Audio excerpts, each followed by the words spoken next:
Oke, video ini akan membahas mengenai ukuran pemusatan data atau nilai sentral. Nilai semua data biasanya tidak jauh dengan ukuran pemusatannya.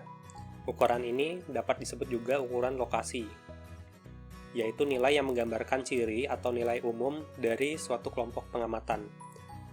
Dan nilai inilah yang mewakili kelompok pengamatannya. Ukuran pemusatan data yang sering digunakan yaitu rata-rata atau mean, median, dan modus. Berikut ini adalah nilai ulangan harian siswa dari 3 kelas. Kita lihat bahwa nilainya cukup merata, ada yang rendah, kemudian ada yang tinggi. Kemudian kita lihat apa yang terjadi jika nilai KKM-nya sama dengan 70. Jika diajar oleh guru yang sama, kelas manakah yang paling butuh perhatian?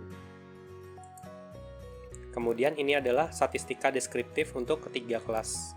Kita lihat bahwa banyaknya siswa masing-masing kelas tidak sama. Kemudian banyaknya siswa yang lulus, kelas B yang paling sedikit. Sehingga dapat simpulkan bahwa kelas B adalah kelas yang paling membutuhkan perhatian. Kemudian kita bisa memperkirakannya dengan menentukan nilai ukuran pemusatan datanya.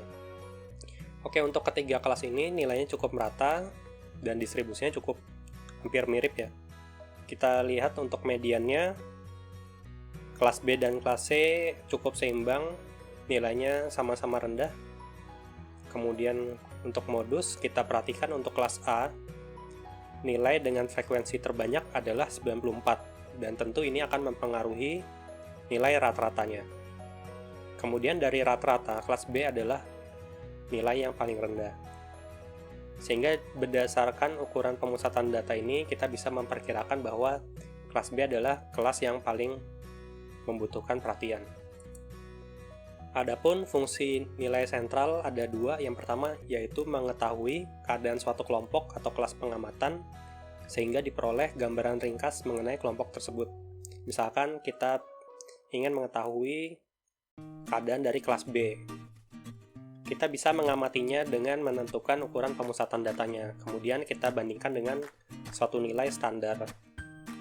Yang kedua adalah untuk membandingkan nilai suatu variabel pada beberapa kelompok.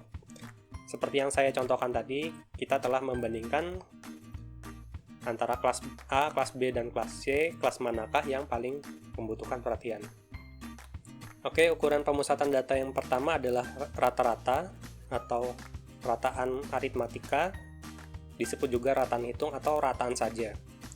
Diperoleh dengan cara menjumlahkan nilai seluruh pengamatan, kemudian membaginya dengan banyaknya pengamatan. Oke, berikut ini adalah data sampel hasil ujian matematika dan geografi dari 10 siswa kelas 10 sebagai berikut. Ada 10 siswa, kita lihat untuk yang siswa nomor urut pertama, nilai matematikanya adalah 68, kemudian nilai geografinya adalah 71, dan seterusnya hingga siswa ke-10. Kemudian kita hitung nilai rata-rata ujian matematikanya dengan cara dijumlahkan semua nilai ujian matematika dibagi dengan 10. Hasilnya adalah 69,9. Dengan cara yang sama kita bisa menghitung nilai rata-rata ujian geografi, yaitu 73,5. Sehingga dapat disimpulkan bahwa nilai ujian geografi lebih tinggi. Hal ini mungkin juga diakibatkan karena ujian matematika lebih sulit daripada ujian geografi. Kemudian kita lihat datanya. Secara garis besar bahwa nilai matematika memang lebih rendah daripada nilai geografi. Walaupun tidak semua demikian, kita perhatikan untuk siswa nomor urut 5 dan siswa nomor urut 10 bahwa nilai matematikanya lebih tinggi. Namun secara keseluruhan bahwa geografi lebih mudah mendapatkan nilai. Ukuran pemusatan data selanjutnya yaitu rata-rata hitung tertimbang. Adalah rata-rata hitung dari sekumpulan data, namun diperoleh dengan memberikan bobot terhadap setiap nilainya. Sebagai contoh, Anissa memperoleh nilai untuk mata kuliah statistik sebagai berikut. Afektifnya 75, UTS dan UAS-nya 60 dan 80. Tentu kita tidak bisa menjumlahkannya kemudian dibagi dengan 3 untuk menggambarkan pemahaman Anissa terhadap mata kuliah statistik. Kemudian berapakah nilai akhir Anissa jika dihitung berdasarkan nilai acuan nilai mutu berikut? Silahkan beri pendapat kalian di kolom komentar.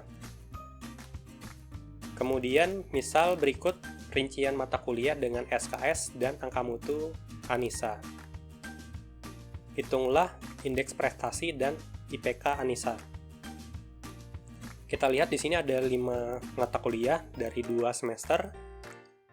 Kemudian masing-masing mata kuliah ada SKS-nya dan angka mutu yang diperoleh Anissa. Dari angka mutu ini dikonversi ke nilai bobot dan nilai huruf. Tentu kita menilainya berdasarkan nilai bobot dan SKS. Untuk IP semester 1 Anissa adalah nilai bobot 4 dikali dengan SKS-nya ditambah dengan nilai bobot 3,5 dikali SKS-nya adalah 2 dibagi dengan 3 ditambah 2 SKS. Diperoleh 3,80. Dengan cara yang sama, IP semester 2 Anissa adalah 2,40. Kemudian IPK semester 2 Anissa adalah akumulasi dari semester 1 hingga semester kedua. Diperoleh 2,87. Sehingga ini adalah contoh untuk rata-rata hitung tertimbang atau terboboti. Rata-rata hitung tertimbang digunakan jika perlakuan untuk nilai-nilai pengamatan adalah tidak sama. Dalam hal ini diberi bobot untuk setiap nilai dalam suatu pengamatan, sehingga mempengaruhi nilai rata-ratanya. Kemudian ukuran pemusatan data berikutnya adalah rata-rata geometri atau rata-rata ukur. Digunakan untuk data yang tidak mengandung nilai 0 dan negatif. Rata-rata ini digunakan untuk menghitung rata-rata tingkat pengembalian dalam analisis finansial atau menunjukkan tingkat pertumbuhan sesuatu dalam periode waktu tertentu. Rata-rata ini bisa juga digunakan untuk membandingkan sampel-sampel dengan rentang yang berbeda. Misalnya kita membandingkan skor penilaian 0 sampai 5 dan skor penilaian 0 sampai 100. Dan tentu jika menggunakan rata-rata hitung, pastilah skor penilaian 0 sampai 100 yang lebih tinggi. Adapun rumus untuk menghitung rataan geometri untuk sampel data yang berukuran N adalah semua nilai sampelnya dikalikan, kemudian dipangkatkan dengan 1/N. Hasil perkalian yang dihasilkan dalam menghitung rataan geometri biasanya sangat besar jika ukuran sampelnya banyak dengan nilai-nilai yang besar, sehingga dapat menggunakan logaritma untuk menyederhanakan perhitungannya. Caranya adalah setiap nilai sampel diberi fungsi log, kemudian dihitung rata-ratanya. Sebagai contoh, rata-rata geometri dari 2, 4, 8, dan 6 adalah 4/2.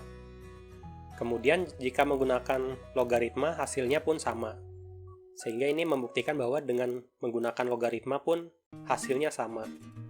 Ukuran pemusatan data selanjutnya adalah rata-rata harmoni.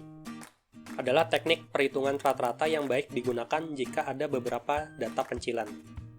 Tidak seperti rata-rata hitung, rata-rata harmoni sangat tidak dipengaruhi oleh pencilan yang bernilai tinggi, sehingga memberikan gambaran umum yang lebih baik.